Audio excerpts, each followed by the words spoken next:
Hey, I'm Brittany Gunderson, and today I would like to talk about thought records. Thought records are a form of cognitive therapy, which is a type of mental health therapy that involves changing your automatic thoughts to more balanced alternative thoughts. Now, most people think that they need to change their negative thoughts to positive thoughts, and this is not true. Positive thinking, which is thinking everything is going to be perfect all the time, is just as detrimental, obviously, because things are not perfect all the time. But anyway, it can be as detrimental as negative thinking, which is thinking things are always terrible, because that's not true. We want to arrive at an alternative balanced thought. And this exercise shows you how. But first, I would like to explain where I got this exercise from. There is a wonderful book called Mind Over Mood, Changing the Way You Think, or Changing the Way You Feel by Changing the Way You Think by Dennis Greenberger. Again, that is Mind Over Mood, Changing the Way You Feel by Changing the Way You Think. Dennis Greenberger. Now, even if you listen to this and you start doing thought records, I still recommend that you get his book, and it can explain thoughts as well, can explain more into detail. But for now, I'm just going to give you the exercise. We'll start with the example, I'll start with the explanations of each column of the thought record.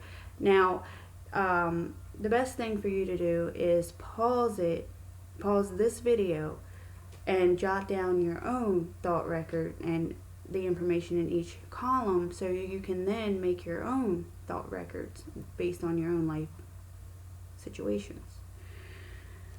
So, let me explain. These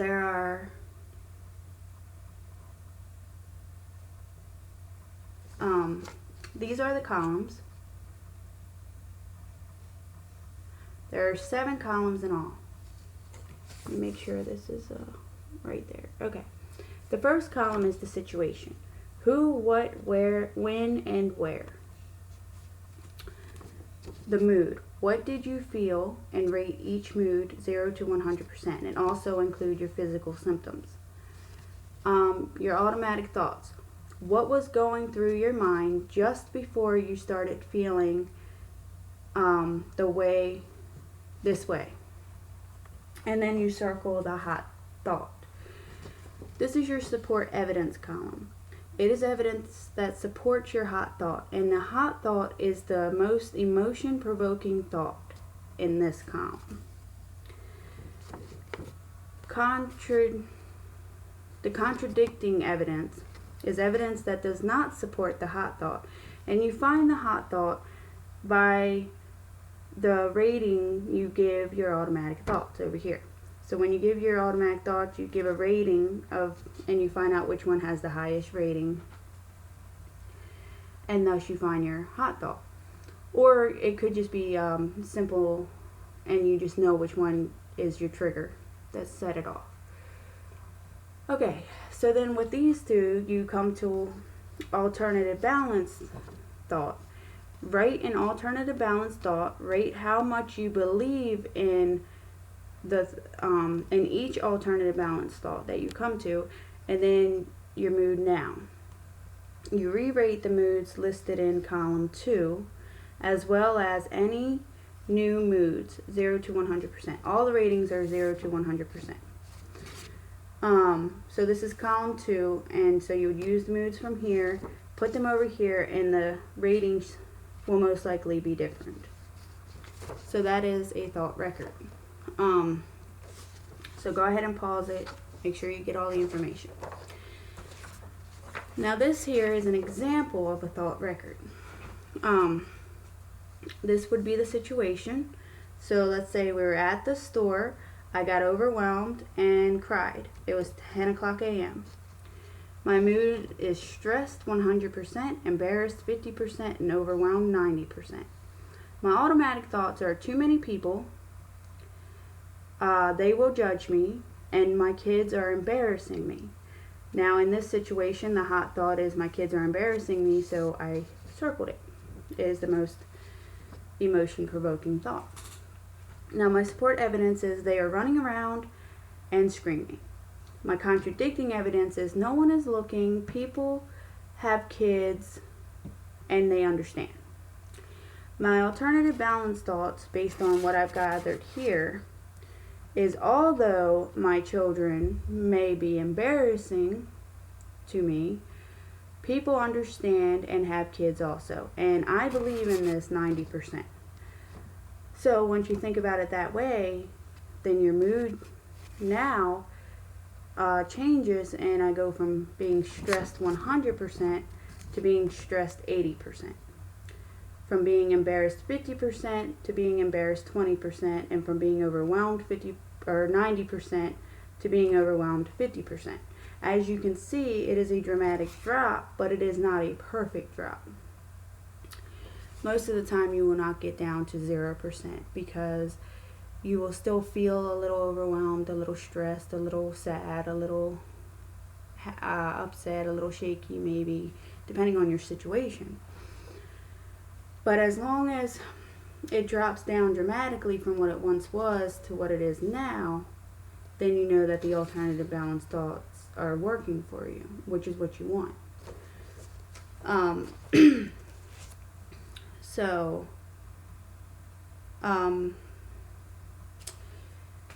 If you're having trouble coming up with an alternative balance thoughts, usually it's if then, or although, or just because, those phrases. So if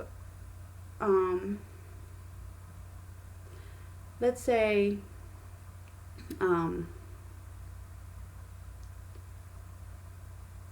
somebody insults you and you get upset,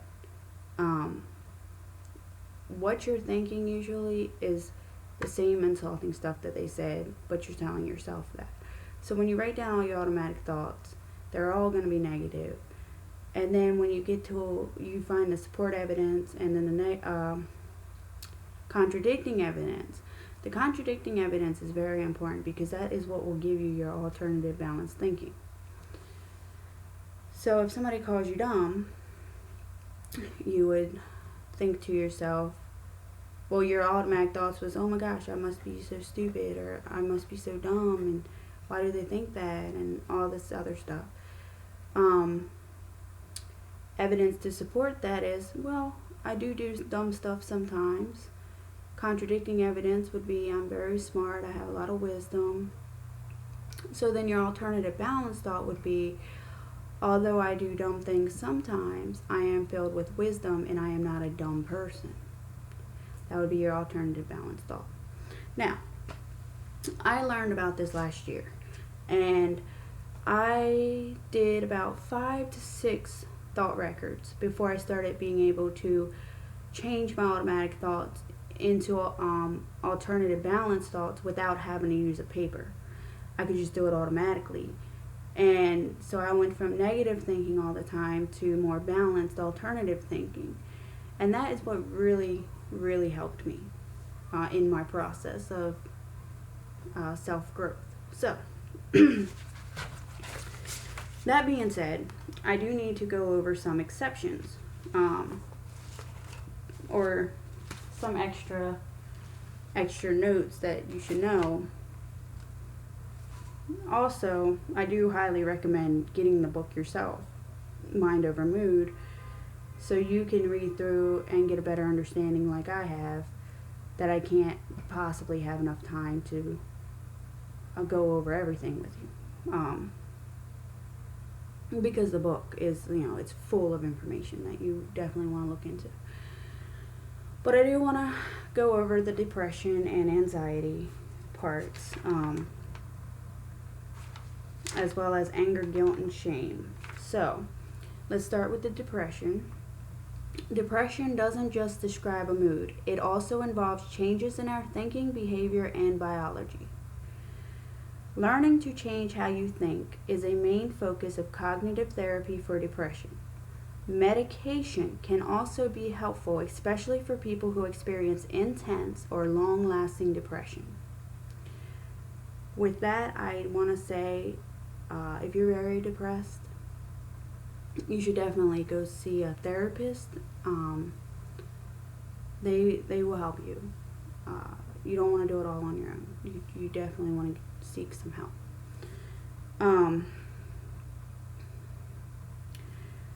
Seek out pleasurable activities because they help you feel better, and they even help when you are depressed. So if you're really depressed but you love to dance, take some time to dance, even if it's just by yourself in your house. Just, go for it. That will boost your mood, definitely, as it is exercise and fun. You get 2 in 1. You get the physical mood lift, and you also get the fun mood lift. So it's awesome. If you like dancing, of course. But whatever activity you enjoy, make sure you take time to do that every day. Anxiety. Anxiety disorders include phobias, panic attacks, post-traumatic stress disorder, obsessions, compulsions, and generalized anxiety. Anxiety symptoms include muscle tension, rapid heartbeat, lightheadedness, avoidance, nervousness. Avoidance in the long run feeds anxiety. Let me take a moment to explain that. Sometimes we think that avoiding a problem or avoiding a certain person or situation will bring us peace, but it doesn't. When we actually go to the person, when we actually enter the situation and see that we're okay, everything's okay, that's what brings us peace. And even if it's not okay, discussing it, getting it out of the way, that's better to do than to just avoid. Avoiding, I'm telling you from experience, avoiding does not help you at all. So, just saying that. Cognitive components of anxiety include the perception of danger, vulnerability, and threat. Thoughts that accompany anxiety often begin with "what if" and contain the theme that something terrible is going to happen. So, thoughts such as, what if they don't like me? What if I can't do it? That's basically what that means.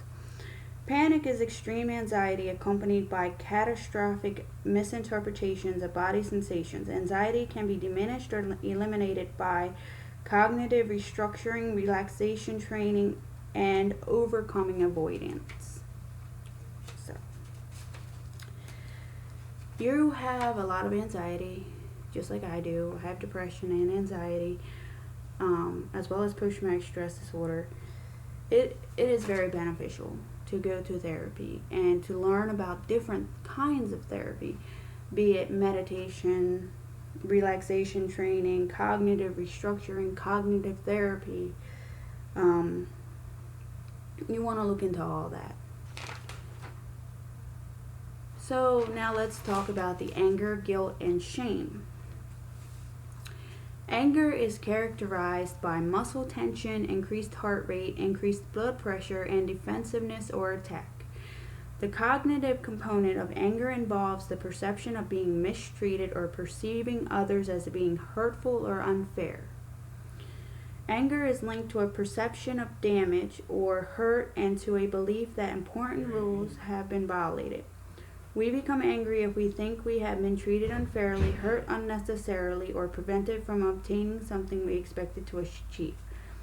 Anger can range from mild irritation to rage. Methods in controlling anger are cognitive restructuring, preparing for events in which you are at high risk for experiencing anger, imagery, recognizing early warning signs, timeouts, assertion training, and couples training. So that's all about anger.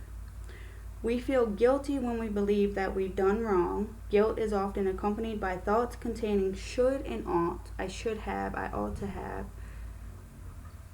Shame involves the perception that we have done something wrong, that we need to keep it a secret, and that what we have done means something terrible about us.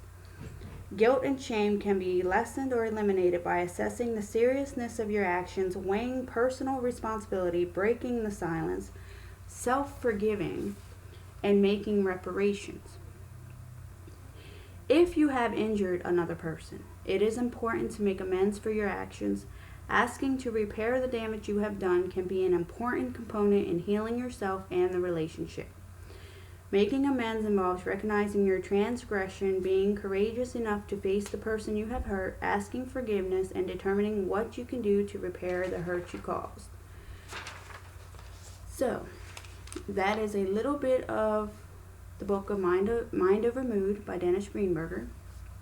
But I wanted to explain those because they are special exceptions, and if you are dealing with any of that, you definitely want to look into therapy, even if you check out books about cognitive therapy on your own.